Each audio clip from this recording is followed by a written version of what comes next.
오늘은 요한복음 강의 48번째고요. 제목은 믿게 하려 함이라. 요한복음 11장 1절에서 16절까지 보도록 하겠습니다. 요한복음 11장 1절에서 16절 같이 합독하도록 하겠습니다. 어떤 병자가 있으니 이는 마리아와 그 자매 마르다의 마을 베다니에 사는 나사로라. 이 마리아는 향유를 주께 붓고 머리털로 주의 발을 닦던 자여 병든 나사로는 그의 오라버니더라. 이에 그 누이들이 예수께 사람을 보내어 이르되 주여 보시옵소서 사랑하는 자가 병들었나이다 하니 예수께서 들으시고 이르시되 이 병은 죽을 병이 아니라 하나님의 영광을 위함이요 하나님의 아들들이 이로 말미암아 영광을 받게 하려 함이라 하시더라. 예수께서 본래 마르다와 그 동생과 나사로를 사랑하시더니 나사로가 병들었다함을 들으시고 그 계시던 곳에 이틀을 더 유하시고 그 후에 제자들에게 이르시되 유대로 다시 가자 하시니 제자들이 말하되 랍비여 방금도 유대인들이 돌로 치려 하였는데 또 그리로 가시려 하나이까. 예수께서 대답하시되 낮이 12시간이 아니냐. 사람이 낮에 다니면 이 세상의 빛을 봄으로 실족하지 아니하고 밤에 다니면 빛이 그 사람 안에 없는 고로 실족하느니라. 이 말씀을 하신 후에 또 이르시되 우리 친구 나사로가 잠들었도다. 그러나 내가 깨우러 가노라. 제자들이 이르되 주여 잠들었으면 낫겠나이다 하더라. 예수는 그의 죽음을 가리켜 말씀하신 것이나 그들은 잠들어 쉬는 것을 가리켜 말씀하신 줄 생각하는지라. 이에 예수께서 밝히 이르시되 나사로가 죽었느니라. 내가 거기 있지 아니한 것을 너희를 위하여 기뻐하노니 이는 너희로 믿게 하려 함이라. 그러나 그에게로 가자 하시니 디두모라 또 하는 도마가 다른 제자들에게 말하되 우리도 주와 함께 죽으러 가자 하느니라. 아멘. 네, 오늘부터는 이제 새로운 테마가 시작이 되죠. 이 나사로의 이제 죽었다 살아나는 이야기가 이제 11장부터 전개가 됩니다. 그래서 이 말씀은 다른 공간 복음서에서는 안 나오는 요한복음에만 나오는 특이한 정말 놀라운 기적이 아닐 수가 없죠. 그래서 죽은 지 나흘 된 그런 나사로를 예수님께서 살려주시는 표적을 가지고 이제 몇 주 동안 보겠습니다. 먼저 죽은 나사로를 살리는 이 사건에 관해서는 아마 대부분 잘 아시죠? 한 번쯤은 다 들어보셨을 것이라고 믿습니다. 말 그대로 병이 들어서 죽은 자 된 그 나사로를 이제 완전히 이제 나흘이 지나서 썩어서 이제 냄새 나는 상태를 예수님께서 살려주시는 그런 이야기를 가지고 이제 11장에 기록하고 있는 거예요. 그러니까 이런 맥락이 사실 죽은 자가 살아나는 맥락이 구약 성경 전체의 맥락이거든요. 구약 성경이 계속 테마가 그거예요. 죄를 져서 인간은 죽었다. 그런데 하나님이 다시 회복시켜 주신다. 그러면 또 이제 죄를 짓고 또 이제 죽으면 또 하나님이 또 살려주시고 계속 그걸 이제 우리가 계속 반복하여지고 있는 거예요. 그러니까 여러분도 지금은 내가 살아있나 보다 하지만 곧 죽을지도 몰라요. 그 왜 스로베고니 그 여인이 그런 고백을 하잖아요. 이 주인의 상에 떨어진 부스러기를 개들도 먹나이다. 이런 얘기를 하잖아요. 그래서 그 부스러기를 주워 먹는 은혜를 우리가 발견하잖아요. 근데 한 3년을 여러분이 그 부스러기를 주워 먹다 보면 어떤 생각이 드는지 아세요? 왜 이거밖에 안 줘? 이젠 부스러기 지겹다. 나도 알 만큼 아는데 좀 나한테 더 좋은 걸 줘. 더 많은 걸 줘. 라고 하는 게 우리 인간이라는 거예요. 그걸 성경이 계속 표현하는 거예요. 죽었다 살아나고 또 죄를 범하고 죽었다 살아나고 또 죄를 범하고 그걸 반복적으로 말씀하고 있더라는 거죠. 그래서 사실 복음을 듣고 이해해서 한 3년 이상 나는 복음을 듣고 이해했다. 그러면 참 오래 믿으신 거예요. 언제 우리가 이별할지 몰라요. 그러니까 이별한다라는 개념은 예수님을 등질 수도 있다라는 거죠, 우리가. 지금은 막 은혜에 차서 나는 한 1년 됐는데 그 복음이 너무 좋고 감격스러운데 한 3년 되니까 감격이 없어. 뭐 예수님 막 가리키려고 들어요, 우리가 그렇다는 거예요. 예수님 이건 틀린 것 같은데요? 라고 이렇게 가리키고 싶어 하는 거죠. 이런 죄가 있다라는 거예요. 그래서 인간은 계속해서 죽어야 돼요. 죄를 짓고 그 죄로 인해서 죽고 내가 죽어야 될 죄인인가 보다를 깨닫고 하나님은 또 다시 회복을 시켜주시더라는 거죠. 그래서 성경은 계속해서 진멸당해야 하는 저와 여러분을 하나님의 은혜로 또 살려주시고 또 진멸당하고 또 살려주시고 범죄하고 용서하고 또 범죄하고 용서하고 계속해서 반복적으로 이야기하더라는 거예요. 이 이야기가 뭐예요? 이 이야기가 바로 십자가와 부활의 이야기예요. 십자가, 죄라는 십자가의 형벌, 그리고 부활이라는 회복과 은혜의 말씀이 성경 전체의 테마라는 거예요. 그러니까 요한복음 11장은 전체 성경을 아주 요약을 했다라고 표현해도 될 정도로 굉장히 중요한 맥락이라는 거죠. 그러니까 이 요한복음이 이제 딱 절반이 왔잖아요. 그러니까 여태까지 무슨 얘기를 했냐면 표적에 관한 이야기를 했어요. 이 나사로를 살리는 이 사건은 7번째 표적, 마지막 표적입니다. 요한복음에 등장하는 마지막 표적. 그러니까 이 표적을 십자가로 보지 못하면 소용없다. 이 얘기를 정확하게 오늘 본문이 하고 있는 거죠. 그래서 에스겔서 37장에 아주 유명한 환상 이야기를 우리가 다 아실 거예요. 그러니까 에스겔서만 보더라도 그게 계속 반복적으로 나오거든요. 이스라엘 백성은 우상 숭배를 해서 죄를 범해서 믿음이 없어요. 그래서 하나님을 실망케 해요. 그래서 범죄함으로 바벨론에 습격을 당하게 되고 포로가 돼서 끌려가게 되죠. 에스겔서 전체의 맥락이 그래요. 죄를 지은 이스라엘 백성은 계속 환난을 겪는 거예요. 심판을 받는 거예요. 그런데도 어떤 이스라엘 백성들이 우리가 뭐 잘못했으니까 이제 여호와께로 돌아가자 이런 제스처를 했나요? 제스처를 한 게 없어요. 그냥 선지자를 통해서 계속 말씀하신 것밖에 없어요. 너희들은 죽어야 된다. 너희는 죄를 회개해야 된다. 이런 제스처를 했지 이스라엘 백성 자체가 우리가 큰 죄를 지었구나. 하나님께 돌아가야 된다. 이런 걸 한 적이 없음에도 불구하고 에스겔서의 진행 방향을 보면 인간의 어떤 회개와 상관없이 회복을 명령하시더라는 거예요. 그냥 포로로 끌려가서 막 죄값을 치르고 있는데 하나님은 이스라엘 백성의 회개와 상관없이, 그러니까 선지자를 보내도 선지자를 믿고 따랐나요? 이스라엘 백성이? 안 따랐어요.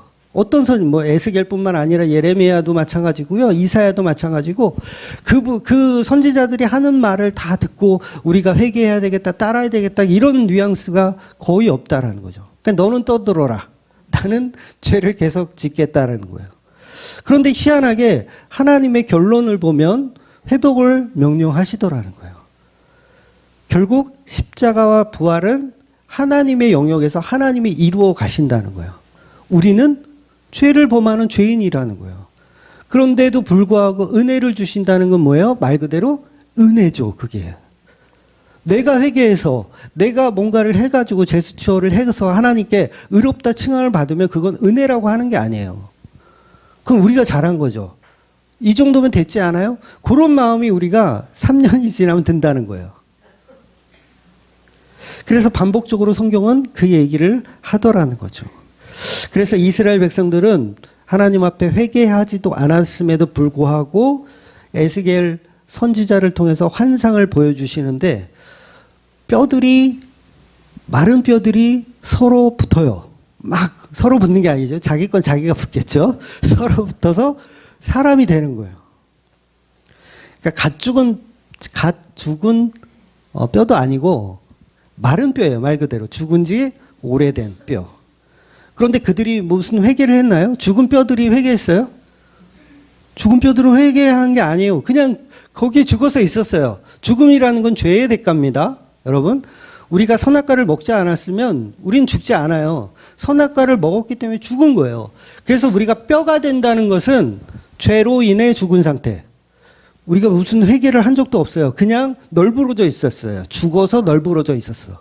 그랬는데 뼈들이 서로가 아니라 각자 자기 뼈들이 맞춰지기 시작하면서 거기에 하나님의 생기, 르하워라고 하는 생기가 들어와서 그 뼈들이 맞춰지기 시작되는 거예요. 그러면서 살아나는 거죠. 이스라엘의 회복을 말씀하고 계신 말씀인 거예요.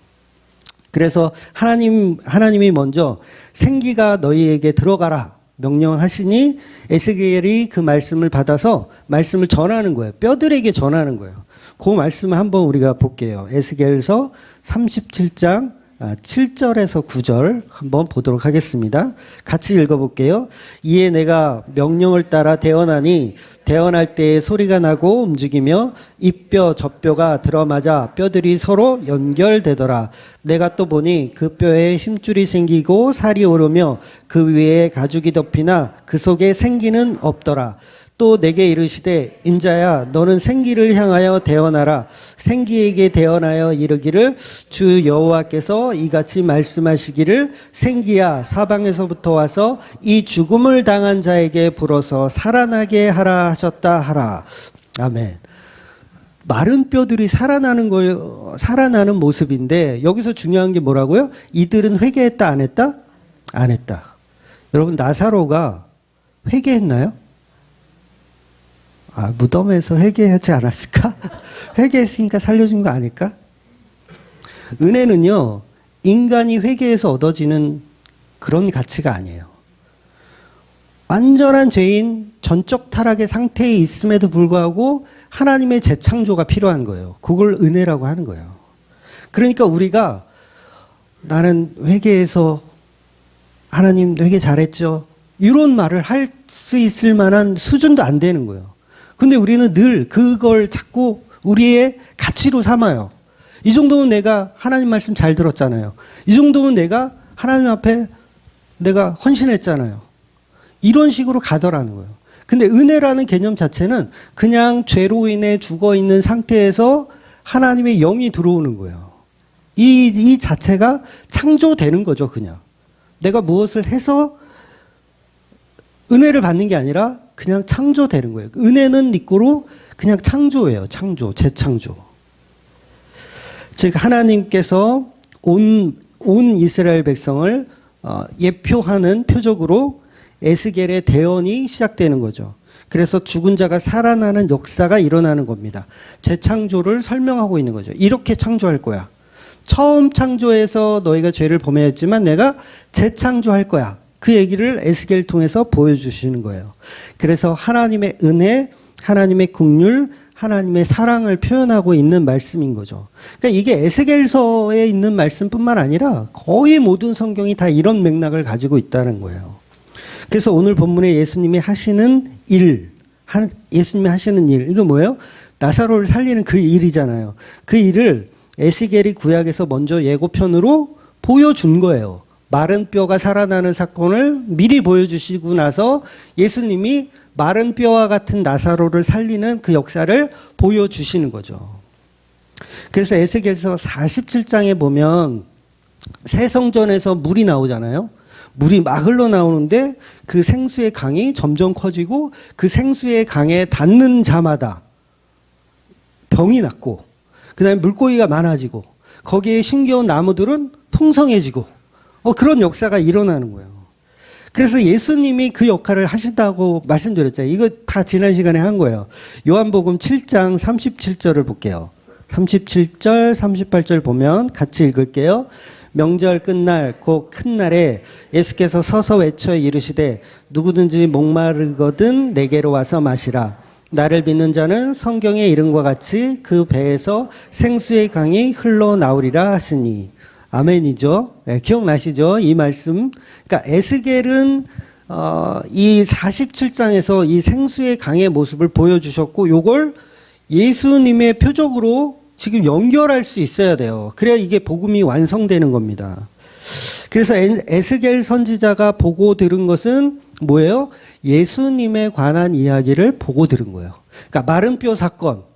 이거 누구 사건이라고요? 예수님이 하실 일에 대해서 미리 본 환상이에요. 생수의 강이 흘렀던 거 예수님이 하실 일에 대해서 먼저 미리 본 거예요. 그래서 누가복음 24장 27절에 보면 예수님께서 이렇게 말씀하세요. 이에 모세와 모든 선지자의 글로 시작하여 이렇게 얘기하는 거예요. 모든 선지자의 글, 여기 에스겔도 포함이 되겠죠.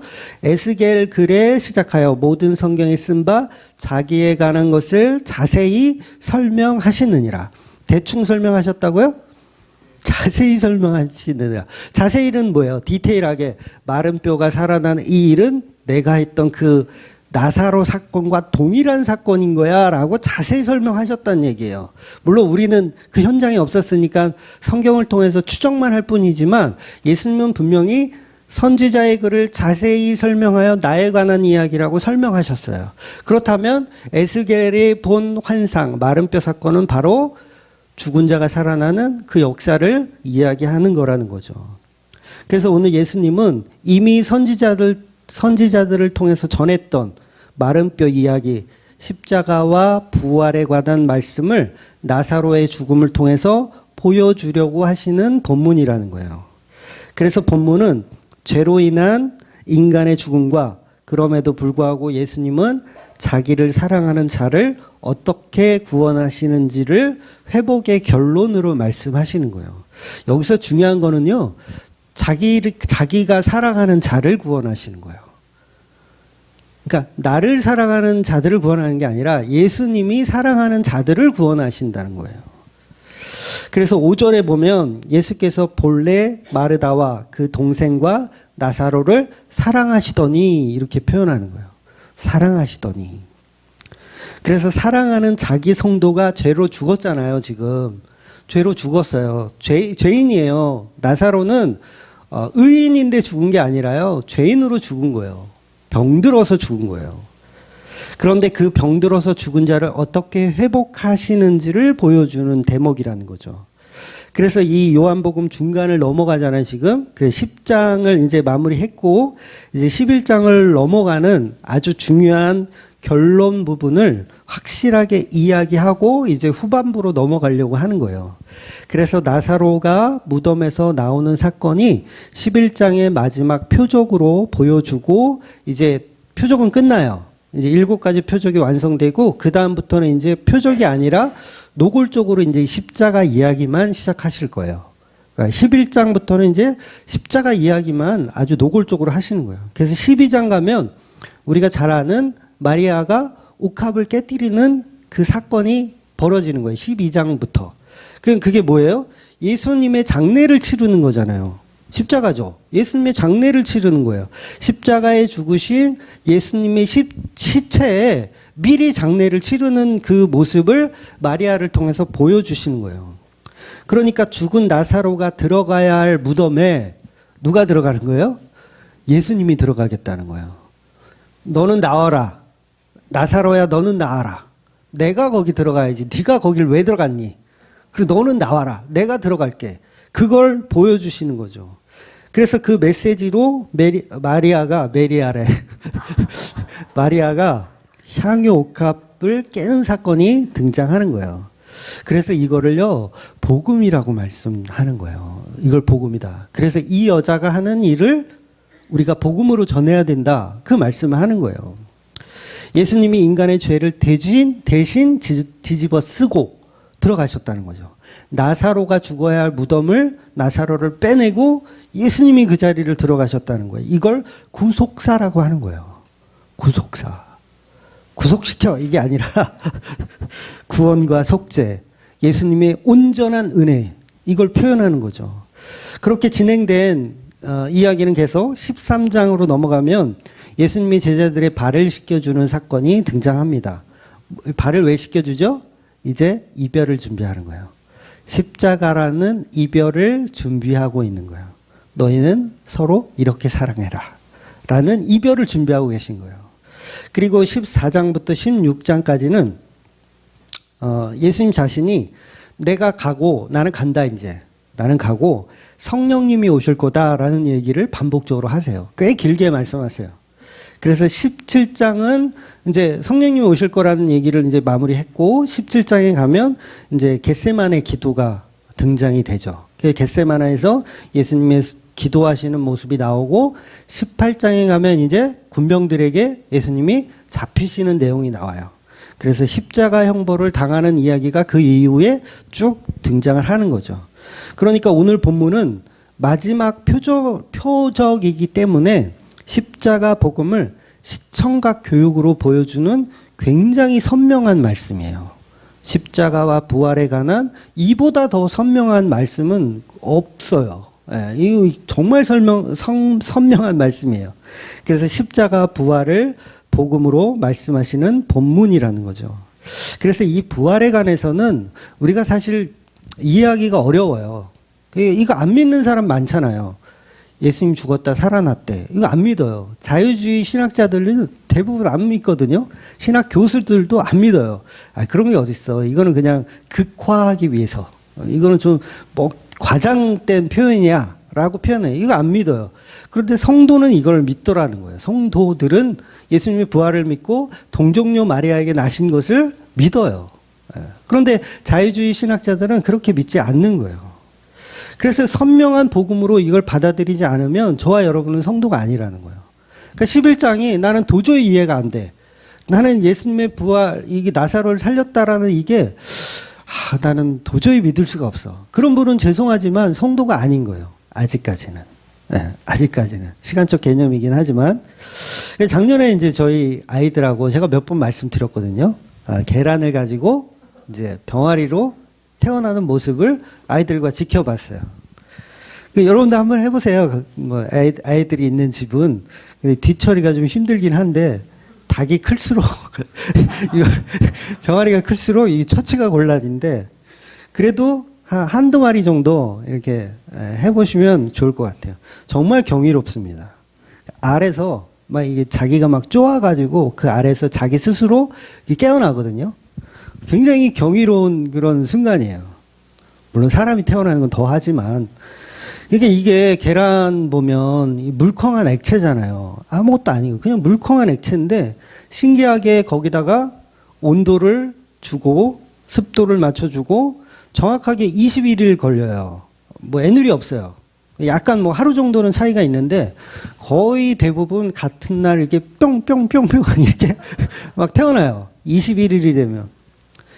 그래서 정말 알을 깨고 그 물컹한 달걀에서 계란에서 알을 깨고 나오는 그 병아리. 생명은 이렇게 죽어 보이는데 완전히 계란 후라이용인데 죽은 것 같은데도 살아나더라는 거죠. 그러니까 에스겔의 마른 뼈는 황당한 사건인 것 같지만 하나님의 재창조는 실제로 마른 뼈들이 다시 살아나는 것과 같더라는 거예요. 그러니까 물컹한 액체 덩어리에서 달걀에서 병아리가 태어나는 것, 생명이 살아나는 것. 그래서 그 씨앗도요, 모든 씨앗이 전부 죽은 듯 보이잖아요. 씨앗 보면 그냥 죽은 듯 보여요. 그런데 그걸 땅에 심고 물을 주고 온도와 습도를 맞추면 싹이 나기 마련이더라고요. 참 신기하죠. 여름에 먹던 수박도요. 우리 애들하고 자주 했었는데 여름에 수박을 먹다가 우리 수박씨를 한번 심어볼까? 그리고 쟁반에다가 접시에다가 휴지를 깔고요. 거기다 수박씨를 몇 개 이렇게 놔요. 그리고 그 겉에 이제 그 포장을 해야 돼요. 그 랩 같은 걸로 좀 씌워서 이렇게 해서 좀 따뜻한데 뭐 TV 앞이나 뭐 이런 데 올려놓고 있으면 며칠 지나면 진짜 싹이 나요. 놀랍죠. 물론 오래 못 살아요. 옮겨 심기를 해줘야 돼요. 신기하게도 죽어 보이는데 그냥 한번 먹고 태태 뱉어버리는 그런 쓰레기 같은 존재에게도 물을 주고 온도를 맞춰주니까 싹이 나더라는 거예요. 그러니까 여러분, 저와 여러분의 육체도 사실 죽고 나면 쓰레기잖아요. 네, 죽고 나면 쓰레기인데 거기에도 생명이 다시 살아나더라는 거예요. 물론 이해를 잘 하셔야 돼요. 우리가 죽은 시체에서 부활하는 건 아닙니다. 그런 하는 게 영적인 부활을 말씀하는 거예요. 중요한 건 우리가 죽어서 흙으로 돌아가더라도 반드시 생명은 소멸되지 않더라는 거예요. 우리의 영혼은 소멸되지 않더라는 거예요. 의인이든 악인이든 동일합니다. 소멸되지 않아요. 그러니까 생물학에서 그 진화론 아시잖아요. 진화론에서 그 사람들이 이제 진화를 이렇게 주장할 때 재창조의 역사를 모르기 때문에 그들의 진화에서는 인간의 죽음을 허무하게 그냥 생각해요. 죽으면 끝이다. 이건 그냥 과학이다. 근데 진짜 진화가 맞잖아요. 진화가 맞다면 인간은 시간이 지날수록 수명도 진화되어야 하는 거예요. 이해가 되세요? 진화가 맞으면 인간의 수명도 진화가 돼야 돼요. 그러니까 모든 게 진화에서 말하는 건 발전하는 거거든요. 계속 좋은 쪽으로. 그러면 인간이 계속 오래 살고 싶잖아요. 그럼 계속 노력할 거 아니에요. 오래 살기 위해서. 그러다 보면 진화돼서 천년 만년 살아야 그게 정답이에요. 그러니까 100만 년 전에는 우리 인류가 예를 들어서 수명이 100년이었다. 그런데 100만 년이 지난 후에는 계속 진화했기 때문에 수명이 어때야 돼요? 한 10,000년? 10만 년? 이렇게 살아야 돼요. 수명이. 근데 진화에서는 환경의 영향을 따라서 계속 변화하기 때문에 수명이 진보해야 되는 걸로 밝혀져야 되는데 그걸 입증해내지 못해요. 진화에서는. 그러니까 진화론에서도 인간의 수명은 왜 진화하지 못했는가를 이거를 찾아낼 방법이 없어요. 원숭이 여러분 30년 정도 살거든요. 원숭이가. 그러면 원숭이가 다른 동물에 비해서 많이 사람하고 비슷하잖아요. 진화를 많이 한 거잖아요. 그럼 보세요. 더 진보된 원숭이는 30년밖에 못 사는데 더 덜 진화된 새는 왜 100년을 사는가? 그리고 바다에 있는 생물들 중에서도 막 고래, 그 다음에 거북이 있잖아요. 코끼리 거북인가? 이런 거는 막 100년, 200년도 산대요. 백합 쪽에 500년을 산대요. 그러니까 진화하다 마른 거잖아요. 조개가 진화를 했으면 얼마나 했겠어요. 아직 사람구실을 못 하잖아요. 그래도 원숭이는 그래도 사람처럼 보이기라도 하지. 그런데 이 백합 쪽에는 아직도 미물같이 생겼는데 500년을 산다는 거예요. 그러면 이게 도대체 얘네들만 수명이 진화된 건가? 왜 원숭이들은 고작 30년밖에 못 살지? 그러니까 이건 허무맹랑한 소리라는 거예요. 인간의 수명은 창조의 질서 속에 정해져 있다라는 거죠. 더 중요한 것은 성경은 이 땅에서의 삶이 전부가 아니라는 얘기를 한다는 거예요. 이 땅에서 삶이 전부가 아니다. 이 땅의 존재는요, 영원이라는 시간 속에서 볼 때 해변가에 모래알 하나 정도밖에 안 돼요. 이 땅에 사는 시간은요. 넓은 동해바다, 저도 동해바다를 좋아하는데요. 동해바다 가면 저는 그걸 왜 좋아하냐면 그 장엄함 때문에 좋아요. 제가 어릴 때 처음으로 이제 바다를 처음 본 게 좀 늦게 봤어요. 중학교 때 수학여행 가서 처음 바다를 봤어요. 되게 촌스럽죠. 처음 바다를 보고 저는 경악을 했어요. 아니 어떻게 물이 사냐? 그러니까 물이 이렇게 있는 게 아니라 이렇게 있더라고요. 제 그때 처음 본 바다의 시각은 제 뭐 시선이 그런지 모르겠지만 그렇게 바다를 처음 본 그 순간 바다가 산인 거예요. 경이로웠어요. 그래서 지금도 바다를 무척 좋아하는데 그 바다에 있는 물 한 방울이 저와 여러분이 사는 인생이라고요. 영원이란 시간 속에 그 한 방울이에요. 이런 면에서 하나님께서 우리에게 약속하시고 예수님께서 우리에게 약속하시는 안식이라는 개념, 영원한 안식이라는 개념, 영원한 생명, 영원한 사랑, 영원한 안식, 이게 얼마나 경이로운지를 여러분이 좀 아실 필요가 있어요. 영원한 안식 가운데 산대요. 물 한 방울 속의 인생인데 영원한 안식 속에 산대요. 이건 생각만 해도 우리가 벅차올라야 돼요. 근데 감흥이 없죠. 그딴 건 싫고 이 땅에서나 좀 복을 받았으면 좋겠다. 이거 어리석은 거죠. 이 땅에서 막 그렇게 지지고 볶고 막 올라가려고 하고 뭐 어떻게든 대통령 한번 해보려고 막 그런 자체가 우리 인간의 속성은 어리석다는 거죠. 그렇게. 그러니까 그 영원 속에 주시는 그 안식이 얼마나 큰 벅찬 은혜라는 것을 우리가 발견해야 한다는 거죠. 지난주 우리는 너무도 중요한 말씀 한 가지를 보았습니다. 그 말씀이 10장 38절에 예수님께서 나를 믿지 않더라도 그 일은 믿으라. 이거였어. 나를 믿지 않더라도 그 일은 믿으라.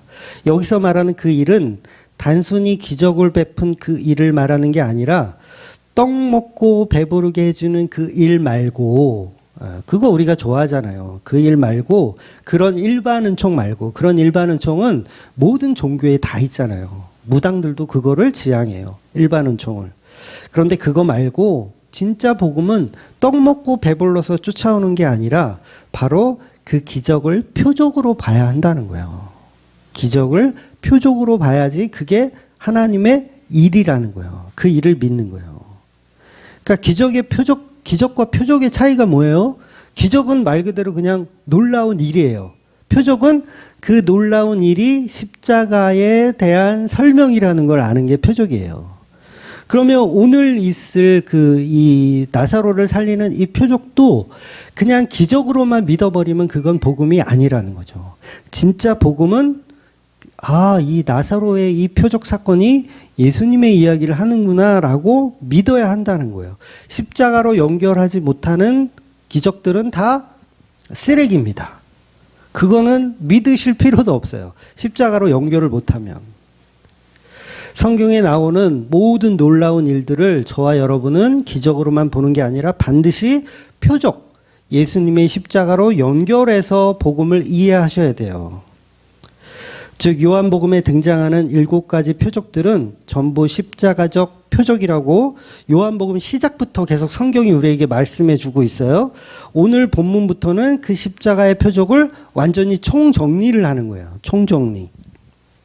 그래서 나사로가 죽었다가 살아나는 사건은 저와 여러분의 영원한 생명을 주시는 재창조의 예수님을 표현하기도 하면서 예수님 자신이 십자가의 죽으심과 부활을 모형으로 보여주시는 장면이기도 한 거예요. 두 가지가 다 있는 거예요.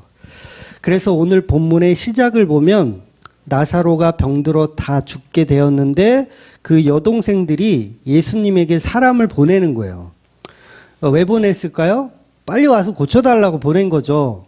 우리 오빠가 많이 아프니까 빨리 오셔서 고쳐주십시오. 그리고 이제 사람을 보낸 거예요. 예수님 있는 대로. 그런데 2절을 보면 불필요해 보이는 막내 여동생 마리아의 소개를 구체적으로 하고 있어요. 요한이. 그러니까 그냥 나사로하고 마리아 이름 정도만 거론하면 되는데 구체적으로 마리아가 한 일을 거론해요. 2절에 보면 이 마리아는 향유를 주께 붓고 머리털로 주의 발을 닦던 자여 병든 나사로는 그의 오라버니다. 이렇게 말씀하고 있는 거예요. 아니 지금 죽어가는 나사로의 정가를 가지고 오는 그 집안의 여동생의 향유 옥합 사건의 행적을 왜 미리 요한이 기록하고 있을까? 솔직히 이건 기록할 필요 없거든요. 왜냐하면 12장 가면 마리아 이야기를 또 쓸 거예요. 요한은. 12장 가면 마리아의 이야기를 쓸 거예요. 그런데 굳이 이 앞에다가 미리 땡겨서 마치 예고편처럼 이 마리아의 옥합 이야기를 등장시키는 거예요. 그럼 이때 마리아가 자연스럽게 들어오는 이 이유가 뭐냐면 연관이 있다라는 거죠. 마리아의 그 일과 나사로의 이 죽은 사건과는 분명히 연관이 있다라는 거예요. 바로 이것이 예수님의 일이다라는 걸 표현하고 있는 거예요. 그러니까 10장에서 말한 예수님의 일이 뭔지를 지금 11장에서 표현하고 있는 거예요. 그 일이 뭐냐면 향유 옥합으로 죽은 시체를 장사 지내는 그 일이 너희들이 믿어야 할 그 일이다 라는 걸 표현한 거예요. 그리고 그걸 나사로를 통해서 보여줄게 라는 표현을 성경이 우리에게 하고 있는 거예요. 그러니까 나는 믿지 않더라도 그 일은 믿어야 된다. 그 이야기를 하는 거죠. 그러니까 저와 여러분이 옥합을 깬 마리아가 되어야 하고 나사로가 되어야 한다. 그게 예수님의 일이다. 라는 걸 이야기해 주고 있는 거예요. 그래서 예수님께서 나사로처럼 죽고 그 죽음을 기념하는 것이 복음이라는 것을 복선으로 깔고 시작을 하는 거예요. 그래서 성경이 굉장히 디테일하게 잘 표현하고 있는 거죠. 결국 그 일이란 예수님이 십자가에 죽었다가 다시 살아나시는 일이라는 거예요. 이것을 저와 여러분이 믿어야 됩니다. 다른 건 안 믿어도 돼요. 다른 건 안 믿어도 되는데 이 일은 믿어야 되는 거예요. 이제 저와 여러분이 예수님의 기적은 그만 쳐다봐도 돼요. 내가 떡 먹고 배불렀던 거, 오병이어의 기적, 그만 생각하셔도 돼요. 그게 예수님의 살과 피였지라고 연결하시면 되는 거예요. 예수님의 십자가 이야기였지라고 연결하시면 돼요. 그러니까 여전히 우리는 그런데 배고프면 어떻게 해요? 떡 주세요 하죠. 그거 할 필요가 없다라는 거예요. 그걸 다시 과거로 돌아가는 거죠. 복음이 없던 시절로 돌아가게 되는 거예요. 그런 일을 해서는 안 되는 거예요. 우리는 예수님의 십자가 은혜를 봐야 되고 그걸 복음으로 믿어야 된다는 거죠. 그래서 11장을 잘 이해하려면 오늘 본문에 등장하는 나사로가 어떤 사람인지를 좀 조사해 볼 필요가 있어요. 왜냐하면 이 나사로의 삶을 확인해 봐야 10장에서 말씀하시는 나는 믿지 않아도 그 십자가와 부활은 믿어야 된다라는 것을 확증할 수가 있거든요. 먼저 이 베단이라는 동네가 나오죠. 베단이. 지금 나사로의 동네가 베단이에요. 베단이라는 지역은 예루살렘에서 가까운 지역이라고 해요. 한 3km에서 5km 정도 되는 굉장히 짧은 거리죠. 걸어가도 한 30분이면 갈 수 있을 만한 그런 거리예요. 그런데 베다니의 특징은 굉장히 가난한 지역입니다. 굉장히 가난한 지역. 그러니까 어느 정도로 가난했냐면 문둥병자가 사는 곳이에요. 다른 복음서에서 이런 얘기를 들어보셨을지 모르겠어요. 베다니 문둥병자, 베다니 나병 환자라는 표현. 그러니까 나사로와 한 동네 사는 비슷한 인물이 다른 공간 복음서에 등장하는데 바로 베다니 문둥병자 시몬이에요. 베다니 문둥병자 시몬. 여러분 문둥병자들은요 부자 동네에 못 살아요? 네, 못 삽니다. 우리 옛날에 여기 파주에도 문둥이 촌이 있었는데 가난한 동네였어요. 지금은 없어졌지만. 마태복음 26장 6절 7절을 한번 볼게요. 이게 시몬에 관한 이야기인데 6절 예수께서 베다니 나병 환자 시몬의 집에 계실 때에 한 여자가 매우 귀한 향유 한 옥합을 가지고 나와서 식사하시는 예수의 머리에 부으니. 그렇죠. 이거 향유 옥합 깨뜨린 이 사건이 어디서 일어난 거예요? 베다니에 있는 나병 환자 집이래요. 놀랍지 않아요? 와, 나병 환자 집이었어? 자, 마태복음에서는 옥합을 깨뜨린 여자의 이름을 밝히지는 않지만 이거 누가 봐도 이거 마리아인 건 우리가 알 수가 있잖아요. 그리고 장소가 베다니. 그러니까 향유 옥합을 가지고 나온 여자가 등장하니 이 여자는 마리아인 게 틀림이 없는 거예요. 또 집주인은 나병 환자 시몬이라고 얘기하는 거예요. 그러니까 마가복음에도 동일한 이야기가 나오거든요. 거기에도 마찬가지로 나병 환자 시몬이라는 표현을 하는 거예요. 우리가 요한복음 12장에 들어가면 다시 한번 보겠지만 향후 옥합을 깨트린 곳, 거기가 베다니 문둥병자 시몬의 집이었다는 거죠. 그래서 거기에 또 누가 있었냐면 마르다, 마리아 다 있었어요. 다 있었고 그 전에 보면 또 예수님께서 거기를 한 번만 가신 게 아니에요. 이 시몬의 집에 한 번만 가신 게 아니라 추측이긴 하지만 굉장히 자주 가셨던 것 같아요. 그래서 거기서 잔치를 한 적도 있거든요. 잔치 음식을 막 만들기도 해요. 그러니까 무슨 얘기냐면 문둥병자 시몬, 나사로, 마르다, 마리아 이 네 사람은 서로 잘 아는 사람이다, 전혀 모르는 사람이다. 잘 아는 사람이다. 완전 친구처럼 지내는 사람이라는 거예요. 친한 사이라는 거예요. 그러니까 일부 학자들 중에서는요. 이 나병 환자 시몬과 나사로를요. 동일 인물로 보는 견해도 있어요. 이거 같은 인물이다. 그러니까 나사로라는 이름, 원래 이름은 시몬이었는데 예수님께서 문둥병자를 고쳐주시고 나사로라는 이름을 지어주셨을 것이다 라고 추측하는 학자들도 있을 정도로 나병 환자와 나사로는 뗄래야 뗄 수 없는 아주 친근한 사이임이 틀림이 없다라는 거죠. 그러니까 동일인이 아니더라도 저는 동일인까지는 보지는 않지만 그래도 굉장히 한 동네에서 굉장히 친하게 지낸 그러니까 동네에 잔치가 있으면 가서 마리아가 마르다가 가서 음식을 준비해 줄 정도라면 친한 사이잖아요. 이 정도면 굉장히 친한 사이예요.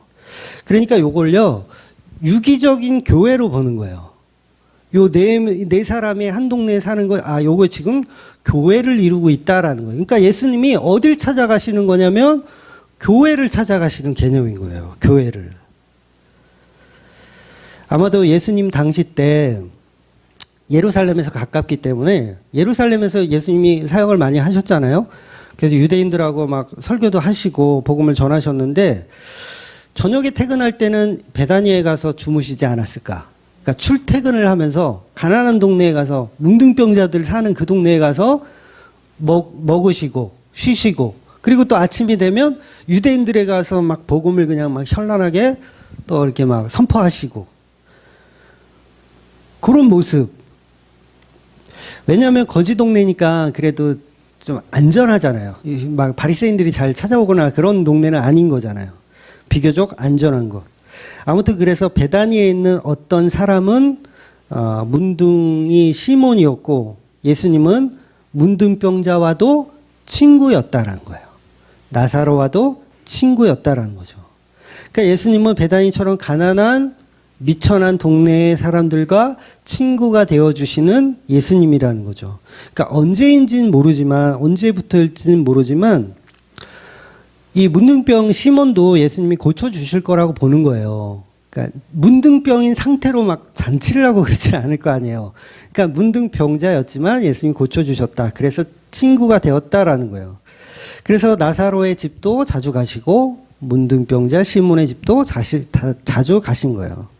그래서 두 자매의 전갈의 내용도 예수님이 사랑하시는 자가 병들었나이다. 이렇게 표현하는 거예요. 즉 마르다와 마리아는 문둥병도 고쳐주시는 예수님을 알고 있었다, 모르고 있었다? 알고 있었다라는 거예요. 그래서 그 동생들은 당연히 문둥병자도 우리 시몬 오빠를 고쳐준 것처럼 우리 나사로 오빠도 고쳐줬으면 좋겠다라고 전가를 보낸 거예요. 그래서 예수님 빨리 오셨으면 좋겠어요 라고 빨리 오셔서 치료해 주세요 라고 하는 거죠. 그런데 예수님이 빨리 가지 않아요. 빨리 가지 않고 이틀을 더 머무세요. 왜 그랬을까? 사랑하면 좀 빨리 가셔야, 바로 즉시 가셨어야 되는데 예수님은 일부러 늦게 가세요. 나사로가 완전히 죽어서 냄새 날 때까지 기다렸다 가시는 거예요. 그러니까 5절, 6절 말이 좀 이상한데 5절 보면 예수께서 본래 마르다와 그 동생과 나사로를 사랑하시더니 나사로가 병들었다 함을 들으시고 그 계시던 곳에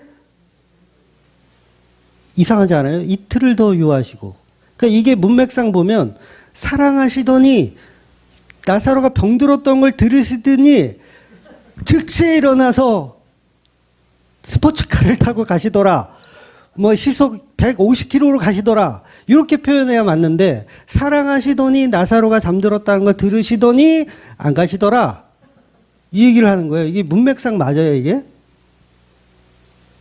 사랑하는 사람이 죽었으면 즉시 가는 것이 보편적인데 사랑하기 때문에 늦게 가시더라는 거예요. 이게 무슨 뜻입니까? 사랑하기 때문에 늦게 간다. 그리고 또 하나님의 영광을 위해서 나사로는 잠들었다라는 표현까지 하시는 거예요.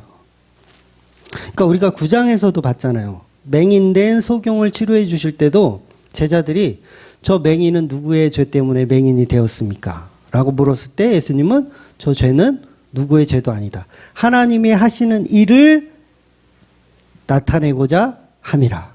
이렇게 말씀하시는 거예요. 하나님이 하시는 일. 오늘 본문도 똑같은 거예요. 나사로가 병들었는데 왜 빨리 안 가셨나요? 하나님이 하시려는 일을 나타내고자 하심이라. 요거예요. 그래서 9장에 맹인 이야기에서도 때가 아직 낮음에 나를 보내신 이의 일을 내가 하여야 하리니 밤이 오리니 그때는 아무 일도 할 수 없다는 말씀하셨고요. 오늘 10장 9절에서도 똑같은 말씀하시죠.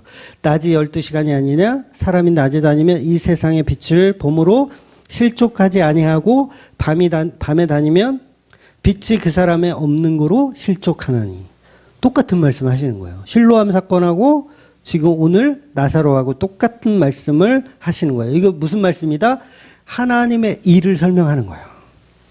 즉 나를 믿지 않더라도 그 일은 믿으라의 그 일을 보여주시는 거예요. 요게 바로 그 일이 나사로를 통해서 보여주시겠다는 거죠. 지금 베다니와 예수님이 계신 곳은요, 하루길이에요. 하루 종일 걸어가야 닿을 수 있는 거리예요. 그래서 전가를 가지고 온 사람은 하루가 걸렸죠, 일단. 그리고 예수님은 이틀을 더 머물고 또 가시려면 하루가 걸려요. 총 4일이 걸리는 거예요. 나흘이 걸리는 거예요. 그런데 이 전가를 가지고 왔을 때 사실 나사로는 예수님 도착했을 때 벌써 죽은 지 나흘이 되었잖아요. 그러면 전가를 가져왔을 때 이미 나사로는 죽었던 거예요. 그러니까 전가를 가진 자가 출발할 때는 살아 있었을지 모르지만 출발과 동시에 나사로는 죽어버렸다라는 거예요. 그랬더니 이 여동생들이 둘이 똑같이 어떻게 생각합니까? 예수님이 오셨을 때 예수님이 빨리 오셨더라면 우리 오빠가 죽지 않았을 텐데 라고 소연하죠. 요게 뭐예요? 요게 떡 먹고 배부른 믿음이에요. 요게 떡 먹고 배부른 믿음. 표적으로 보지 못하고 기적까지만 믿은 사건. 그러니까 여기에서 벗어나는 게 복음이에요. 좋아요, 여러분이. 예수님이 마르다와 마리아에게 복음을 전하시는데 떡 먹고 배부른 곳에 뛰어넘는 복음을 설명하고 계신 거예요. 그래서 그 뛰어넘는 그 일이 뭐냐면 지난주 말씀처럼 아직까지 예수는 믿는데 그 일은 믿지 않는다예요. 그걸 믿음 없다라고 하는 거죠. 그러니까 마리아와 마르다는 아직 믿음이 없는 거예요. 예수님을 그냥 병자를 고쳐주시는 메시아로만 믿고 있는 거예요. 저와 여러분의 수준도 그래요. 한국 교회 수준이 그렇습니다. 여전히 우리는 떡 먹고 배부른 그 기적에만 몰두하고 있어요. 근데 그건 복음이 아니에요. 그래서 예수님과 연결하지 못하는 복음은 그건 복음이 아닙니다. 그래서 지난주의 결론처럼 병자를 고치시는 기적을 보고 예수님을 믿는 것이에요. 그냥 병자를 고치는 기적 보고 믿는 거예요. 그건 예수님이 원하는 믿음이 아닌 거죠. 예수님이 원하는 믿음은 나를 믿지 않더라도 그 일은 믿어라. 그 일을 이제 예수님이 보여주실 거고 저와 여러분이 믿어야 하는 거예요. 그래서 오늘 본문은 나를 믿지 않더라도 그 일은 믿어라. 두 번째 이야기인 거예요. 그래서 제목이 뭐냐면 믿게 하려 함이라. 믿음이 얼마나 없으면 예수님께서 저 예수님이 하신 말씀이거든요. 우리가 믿음이 얼마나 없으면 믿게 하려 함이라. 떡 먹고 배부른 것만 믿으려고 하니까 그거 믿음 아닌데 내가 믿게 하려 함이야. 뭘로? 나사로를 죽여서 그 나사로를 다시 살려서 믿게 하려 함이라는 거죠. 그래서 오늘 그 11장 15절 보면 본문에 15절 같이 읽을게요. 내가 거기 있지 아니한 것을 너희를 위하여 기뻐하노니 이는 너희로 믿게 하려 함이라. 그러나 그에게로 가자 하시니. 그러니까 말씀의 확증을 지금 전개하고 계신 거예요. 내가 너희에게 믿음을 주려고 그런다. 그래서 본문에 마리아와 마르다는 아직 병 고쳐주는 예수로 믿고 있는 것이고 예수님은 십자가 표적으로 진짜 복음을 이제 가르쳐 주려고 하시는 거예요. 그러니까 그런 기적만으로 믿지 말고 본질로 십자가로 믿어야 된다는 거죠. 그래서 그 일을 보여주기 위해서 완전히 송장이 된 상태로 기다리시는 거예요. 썩어서 냄새 날 때까지 기다리시는 거예요. 그 놀라운 복음의 은혜를 보여주시기 위해서.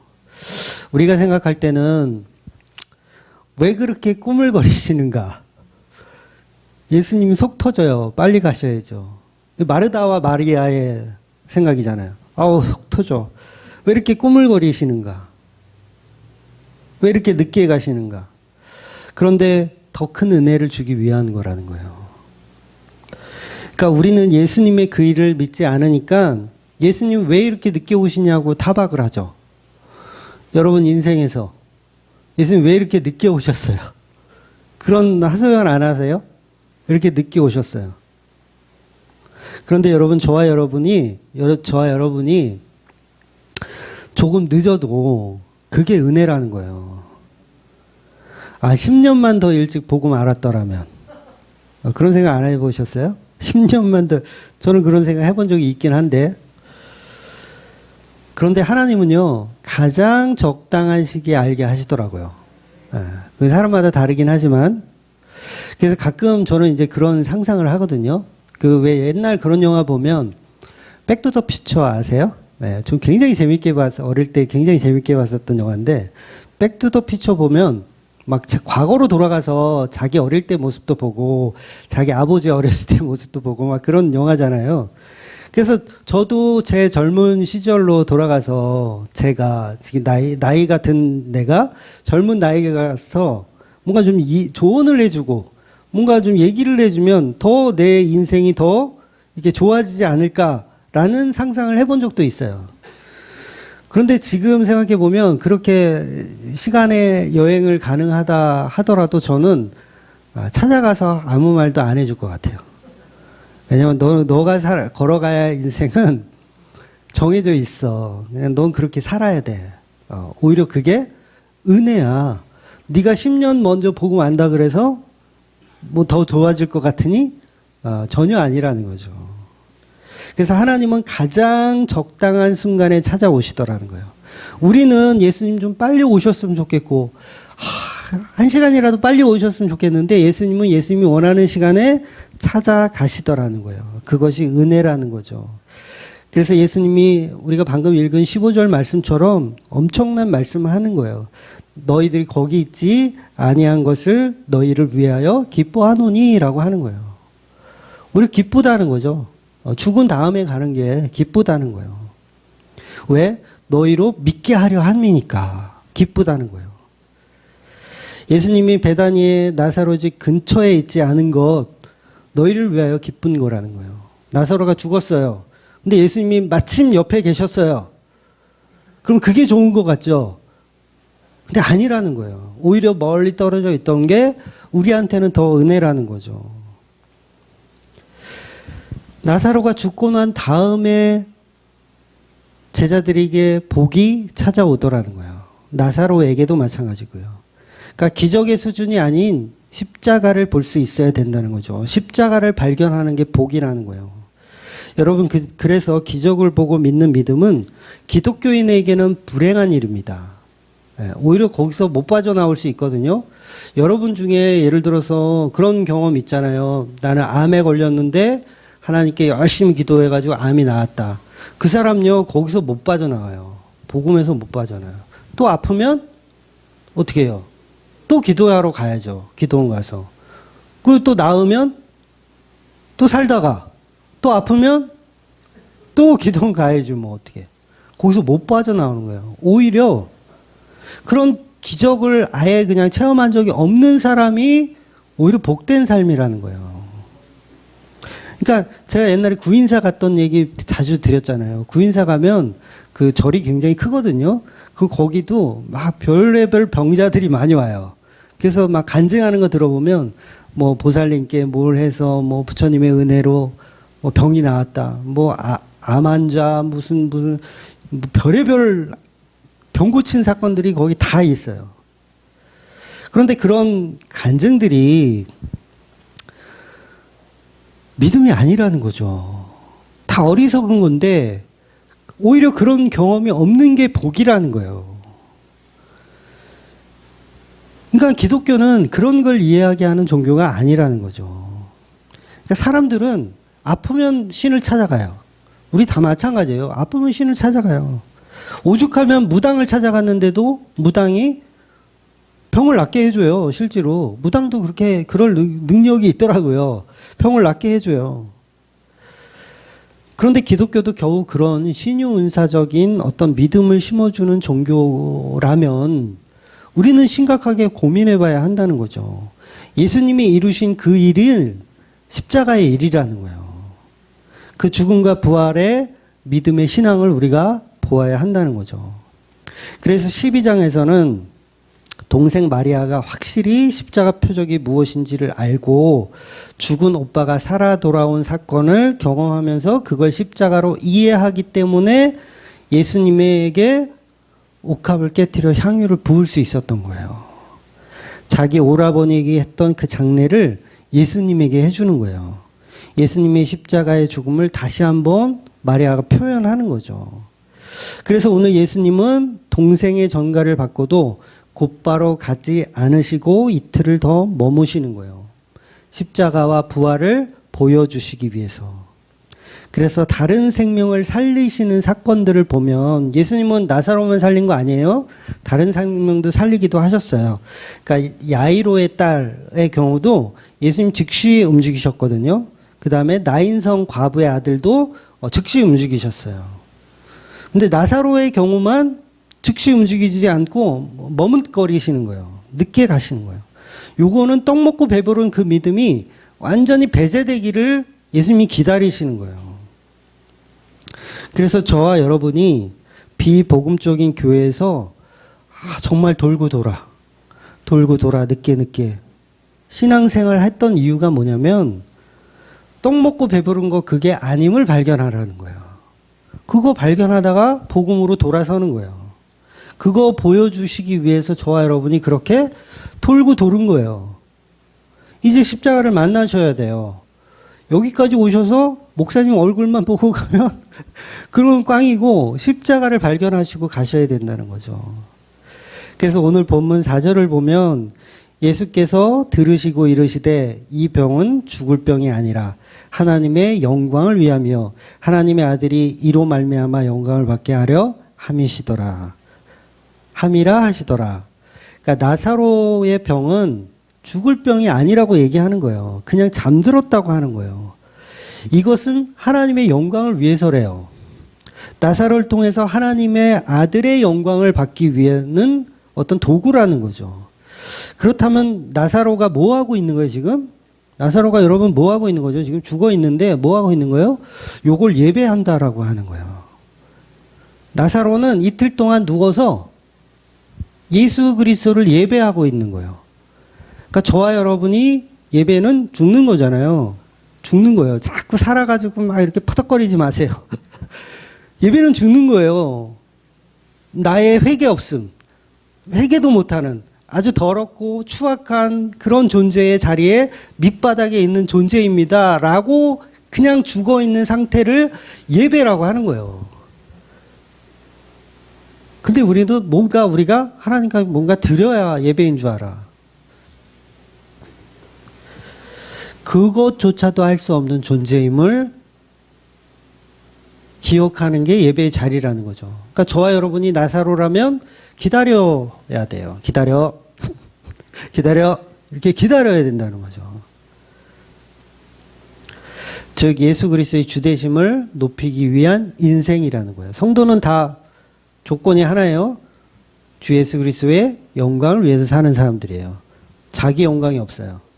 그냥 죽어 있는 거예요. 나사로가 왜 죽었다? 영광을 나타내기 위해서 죽었다.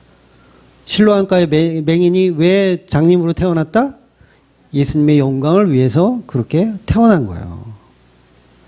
그래서 25절, 26절을 보면 예수께서 이르시되 나는 부활이요 생명이니 나를 믿는 자는 죽어도 살겠고 무릇 살아서 나를 믿는 자는 영원히 죽지 아니하리라. 이것을 내가 믿느냐? 질문하죠? 이것을 내가 믿느냐? 질문을 왜 할까요? 질문하는 거예요. 내가 믿느냐?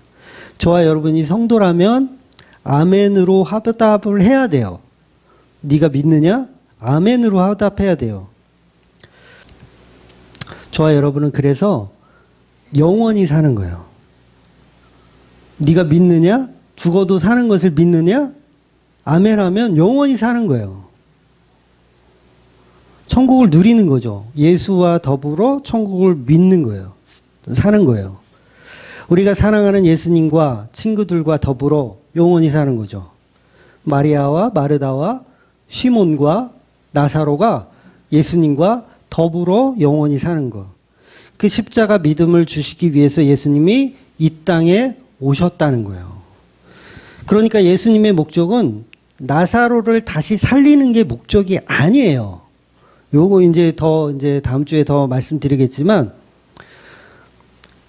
단순히 그냥 살리는 게 목적이 아니라는 거예요. 이건 영혼에 비교해서 이해를 하셔야 돼요. 당연히 그냥 살리는 거. 어차피 나이 들면 다 죽잖아요, 우리가. 나사로 살려놨더니 또 죽어요, 나사로는. 그러니까 그 살리는 그게 대수가 아니라는 거예요. 뭉둥병자 시몬도요, 언젠가는 또 죽잖아요. 뭐 감기에 걸려서 죽든지 독감에 걸려서 죽든지 또 죽어요. 그러니까 이 치료가 중요한 게 아니라 십자가 믿음을 받는 것이 중요하다는 거예요. 그래서 오늘 이 15절의 말씀이 믿게 하려 함이라는 거예요. 예수님은 너무도 우리 성도에게 믿게 하려 하고 싶으신 거예요. 믿게 하려 함이라. 그래서 예수님은 마리아에게, 마르다에게, 시몬에게, 제자들에게, 저와 여러분에게 그 십자가의 부활을 믿음을 주시기 위해서 돌 맞아 죽을 수 있는 유대 땅으로 지금 가자 하시는 거예요. 거기 가면 맞아 죽거든요. 돌 맞아 죽거든요. 근데 가자고 하시는 거예요. 왜? 나사로를 통해서 십자가를 보여줄 거고 부활을 보여주려고 하시는 거예요. 그래서 예수님이 전제를 딱 달죠. 사랑하는 자를 위해서 오신다는 거예요. 사랑하는 자를 위해서. 나사로, 내가 사랑하는 자야. 이 사랑하는 자를 위해서 오신다는 거예요. 그 믿음이 저와 여러분 안에 있어야 돼요. 예수님은 누구를 사랑해서 오셨다? 저와 여러분을 사랑해서 오셨어요. 근데 우리가 그 무덤을 내어드리고 예수님이 내 무덤을 오시는 거잖아요. 근데 우리는 그 믿음을 잘못 오해하더라는 거죠. 계속. 떡 먹고 배부른 것으로. 그러니까 그 은혜가 저와 여러분 안에 있어야 돼요. 예수님이 내 무덤을 대신한 주 되신 분이구나. 이게 정말 믿음으로 나타나면요, 저와 여러분의 인생은 반드시 바뀝니다. 제가 행위를 말하지 않잖아요. 설교할 때 보고 말면 뭐 이렇게 해야 되고 저렇게 해야 되고 말하지 않죠. 그런데 이게 정말 내가 무덤에 있었고 그 무덤을 나를 끄집어내시고 예수님 들어가셨다라는 그 믿음이 있으면 그 사람은 더 이상 과거처럼 살지 않아요. 분명히 바뀝니다. 안 바뀌면 그 믿음 없는 거예요. 여전히 떡 먹고 배부른 거예요. 그래서 그 은혜를 발견하시는 저와 여러분이 되시기를 주의 이름으로 축원드리겠습니다. 아멘. 기도하겠습니다.